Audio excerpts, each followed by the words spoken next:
Oui, bonjour les amis, c'est Fabien Kimenko de Cannes dans les Alpes-Maritimes. J'espère que vous allez bien, que cette vidéo vous trouve en forme. Aujourd'hui, on va parler de la nouvelle lune en Verseau du 24 janvier 2020.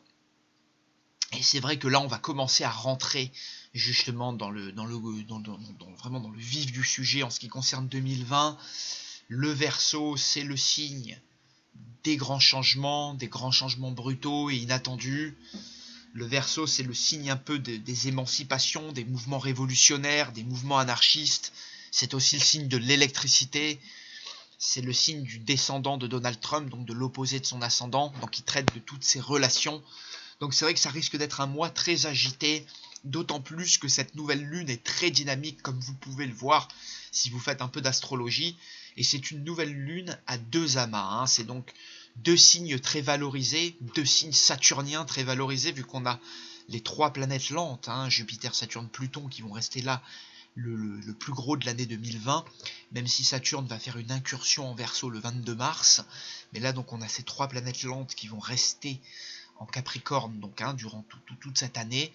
Et là, vous voyez, durant le mois Verseau, on a juste Mercure qui vient de rentrer là le 16, et on a le Soleil qui vient de rentrer le 20 janvier. Donc le 24 janvier, on a trois corps célestes en Verseau, bien sûr Soleil et Lune. Donc une nouvelle Lune, c'est toujours une conjonction Soleil-Lune.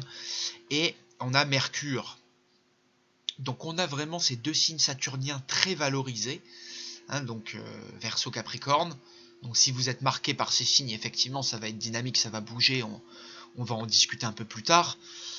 Alors ce qui interpelle, donc effectivement, en plus de ces deux amas, c'est la présence donc du carré d'Uranus, la planète maîtresse du Verseau, qui est carré au luminaire. Et donc les luminaires qui se trouvent en Verseau prennent le carré du maître du Verseau. Donc ça, c'est vrai que cet aspect est pas très facile, parce qu'il peut indiquer mondialement de grands changements brutaux. Et c'est vrai que Uranus et le Verseau, comme ça en dissonance, peuvent créer des révolutions, des contestations, des mouvements anarchistes, révolutionnaires. C'est vrai que là en France, on a toute la grève qui pourrait s'envenimer, on va dire, après le 17 janvier, et suite aux rentrées de Mercure, et suite aux rentrées du Soleil dans le signe du Verseau. Comme vous voyez, le Mercure et le Soleil vont faire des carrés à Uranus, là, c'est sur juste après le 17 janvier, là, on va être... Là, par exemple, sur le carré de Mercure, de mémoire, il est sur le samedi 18. Vous voyez. Et on a le carré du Soleil, là, juste après, sur le mardi 23. Donc, juste avant le 24. Donc là, on est toujours sous le carré, d'ailleurs, le 24, vous voyez. On est sur le carré sortant, comme on dit. Donc, ce carré, oui, n'est pas facile, parce qu'il peut amener des imprévus, des déstabilisations, des grands changements brutaux. Et c'est vrai que la sphère du Taureau, c'est la sphère financière. La sphère du Verseau, c'est toute la sphère de la coopération, des associations entre humains, de la fraternité. C'est vrai que ces aspects gênent à une entente, à une collaboration entre les peuples, entre les personnes, et peut provoquer justement de la discorde, des difficultés. Voilà.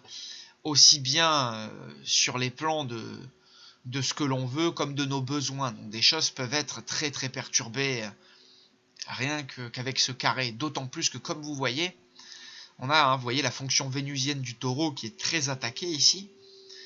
Et on a, justement d'ailleurs, à voir que là à Paris, elle est dans la maison 8, vous voyez, dans la maison de Mars. Et vous voyez, on a Vénus qui est affligée par Mars aussi. Vous voyez, on a un beau carré de Vénus à Mars. Vénus conjoint Neptune qui va être carré à Mars. Alors ça non plus, c'est pas facile, parce que c'est un aspect de tension vénusienne qui peut rajouter, vous voyez, en Sagittaire et en Poisson, qui peut rajouter des inquiétudes économiques. Ça peut ajouter de la casse. On peut avoir tout ce qui traite de guerre économique, de conflits économiques, Vénus-Mars. Et c'est vrai que les signes du Sagittaire et du Poisson, tout ce qui est transport maritime, dépôt d'essence, dépôt de carburant, tout ce qui est aérogare, le milieu aérien, peut être perturbé par ces carrés. D'ailleurs, Uranus et le Verseau, c'est le milieu aérien. Donc il pourrait y avoir là des incidents aériens, des difficultés, des bombardements aériens. On a l'Irak, l'Iran, là, on a des choses au niveau des États-Unis. Donc à surveiller. D'autant plus que bon, on peut avoir, oui, on peut avoir là ce Mars là qui va être en trigone à l'ascendant de Trump et dans le signe lunaire de Trump et à l'opposé du Gémeaux qui est le signe solaire de Trump. On peut avoir des événements durant ces lunaisons militaires par rapport à non seulement de l'outre-mer mais des porte-avions. On peut avoir pas mal de choses comme ça. Hein. D'ailleurs, on voit bien Neptune et le Poisson qui sont bien valorisés dans cette tension. Donc ça sera à surveiller également. D'ailleurs, on voit que ces aspects un peu difficiles sont un peu sous-tendus par le sextile entre Mercure et Mars. Même si vous voyez la conjonction solilunaire là n'est pas forcément bien aspectée sur cette nouvelle lune. Donc on peut s'attendre quand même à une lunaison très dynamique, très mouvementée. Une lunaison qui amène beaucoup de perturbations sur la sphère de la géopolitique mondiale. Et il faudra effectivement surveiller le mois de février qui risque d'être un mois particulièrement agité en termes d'association, de collaboration. Il me semble de mémoire que le Verseau, c'est un signe qui est assez valorisé dans le thème des Nations Unies de l'ONU. Donc on pourrait voir aussi des choses se passer.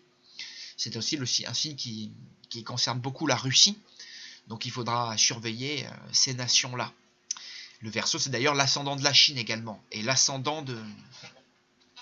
Pardon, c'est l'ascendant de la Chine et c'est le signe solaire de Hong Kong. Donc vous voyez, hein, on a toujours une rivalité. Hein, signe solaire ascendant, c'est pas bon le rapport signe solaire ascendant, même entre nations, vous voyez. Donc là, le rapport entre Pékin, on va dire, entre la Chine continentale et Hong Kong, là, peut se corser justement. Il faudra surveiller ces événements aussi là durant cette lunaison. Alors globalement, c'est une lunaison qui peut s'avérer très particulière et très difficile pour beaucoup de signes fixes du premier décan. Donc Verseau, Taureau, Lion et Scorpion. C'est vrai que là, le carré d'Uranus va pas être facile à vivre et c'est vrai que ces signes-là peuvent commencer à subir des déstabilisations qui vont se renforcer pour le carré de Saturne à Uranus. Je vous renvoie à cette vidéo, je vous invite à la voir, qui va se produire de 2020 à 2022, mais globalement sur toute l'année 2021. Mais c'est vrai qu'avec la dissonance uranienne qui dure depuis un petit moment, ces décans et ces signes devraient se préparer. Voilà, c'est vrai qu'ils peuvent subir des difficultés beaucoup plus que d'autres dans cette lunaison. Voilà, ça c'est une chose. Alors ceux qui vont justement pouvoir bénéficier, c'est les signes au trigone, donc premier décan des Gémeaux, premier décan des Balances, premier décan Sagittaire, premier décan Bélier. Voilà. D'autant plus que pour les premiers décans Bélier et premier décan Balance, le carré là qu'il subissait de Jupiter en premier décan du Capricorne s'estompe. Vous voyez, là Jupiter quitte définitivement le premier décan du Capricorne et arrive dans le deuxième décan de ce signe et les troisièmes sur toute l'année 2020. Donc à noter qu'effectivement ce sera un très bon moment pour les deuxièmes décans Capricorne, Vierge, Taureau, enfin, Vierge et Taureau, également les deuxièmes décans Poisson et Scorpion, qui vont bénéficier justement en même temps du passage de Vénus, hein, qui va beaucoup les aider. C'est vrai que même si les balances, béliers, cancer des deuxième et troisième décans peuvent souffrir avec cet amas en Capricorne, Vénus là va un peu atténuer ça sur le mois qui arrive et va venir un peu lisser ça pour les deuxième et troisième décans, je pense des signes d'eau, voilà. Hein, et également les taureaux et les capricornes. Voilà, donc ça pour ces signes. Donc c'est vrai que les sagittaires des deuxièmes décans, tout comme les signes mutables des deuxièmes décans, donc taureau, gémeaux, pardon, excusez-moi, gémeaux, vierge, sagittaire, poisson, pas les taureaux, c'est un signe fixe, peuvent être impactés. Bon, plus globalement, c'est vrai qu'on va faire un peu signe par signe pour pas s'y perdre, mais c'est vrai que bélier, premier décan, c'est pas mal. Deuxième décan, un peu moins bien. Troisième décan, pareil, un peu moins bien parce qu'ils ont le semi-carré de Vénus, ils vont avoir surtout le carré de Saturne et Pluton. Taureau, premier décan, ça peut être un peu difficile. Attention à la déstabilisation. Deuxième décan pour les taureaux. C'est mitigé, ça peut quand même être pas mal parce que vous avez Jupiter là qui va bien vous aider et Vénus également. Le troisième décan très bon avec Saturne-Pluton. Surveillez quand même Mercure au carré, voilà, sur les petits passages, mais ça rien de grave. Les Gémeaux, premier décan très bon. Deuxième décan pas mauvais, même si attention à la dissonance vénusienne et au quinconce là des trois lourdes. Et pareil pour le dernier décan. Premier décan Cancer, ça va un peu mieux. Deuxième décan Cancer, toujours un peu dur. Troisième décan pareil.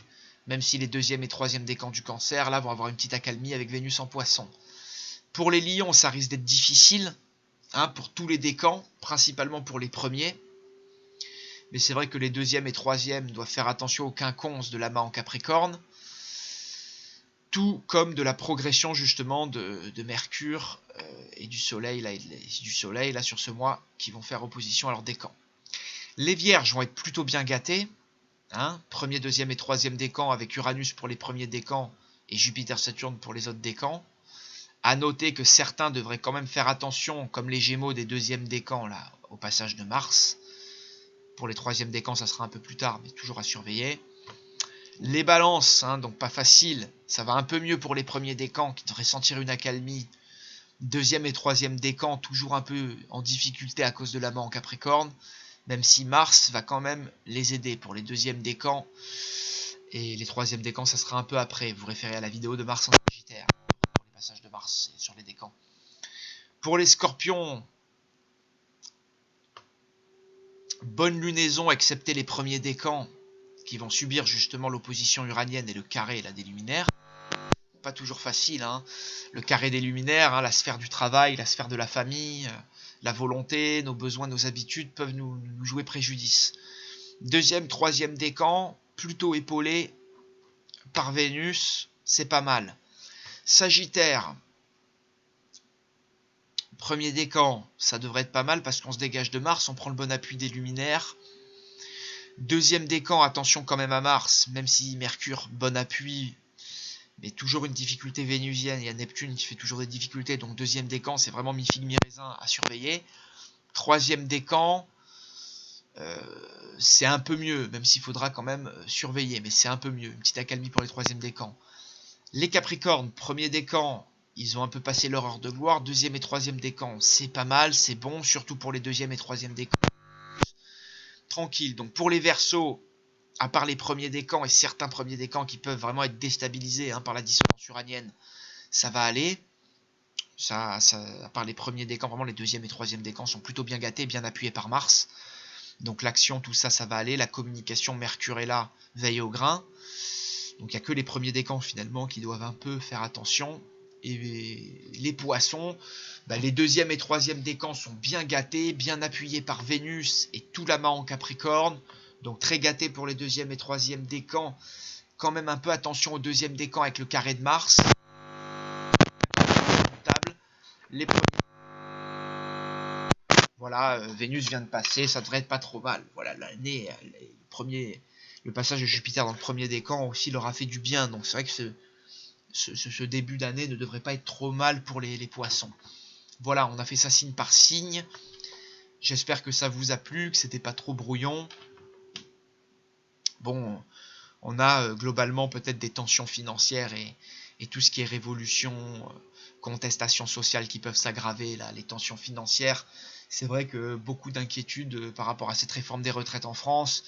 On va surveiller les situations là à Hong Kong et tout ce qu'on a dit. Et c'est vrai que tout ce qui pourrait être conflit international de grande ampleur impliquant du maritime ou du pétrole peut aussi être là. On pense à l'Iran, on pense à l'Arabie Saoudite, on pense à des pays religieux comme Israël, hein, Neptune. On peut penser à tout ça. On peut penser à des scandales religieux, mais en moindre mesure quand même. Mais c'est vrai que problème financier, problème là de contestation sociale révolutionnaire, imprévu, gros changements, et le nucléaire aussi, hein, les missiles nucléaires. Donc Kim Jong-un pourrait tirer un missile là, avec ce carré aussi. Hein, vous voyez là, cette dissonance uranienne. Uranus, c'est l'uranium. Et là, On a Mars aussi, là, vous voyez, donc il pourrait y avoir un tir là de Kim Jong-un assez intéressant, des attaques de l'Iran peut-être, une réplique de l'Iran. Donc on va surveiller ça sur la scène géopolitique mondiale, ça pourrait être très très agité. Je vous remercie de votre attention pour cette vidéo et bonne journée, bon week-end à vous. Voilà, je fais cette vidéo le 4 décembre un peu en avance, à 20 jours de la nouvelle lune. Il y a la pleine lune avant du 10. Je vous invite d'ailleurs à regarder cette vidéo et peut-être que d'ici là, beaucoup de choses vont s'agiter dans le monde et se passer, je n'en ai aucun doute. Portez-vous bien et prenez soin de vous.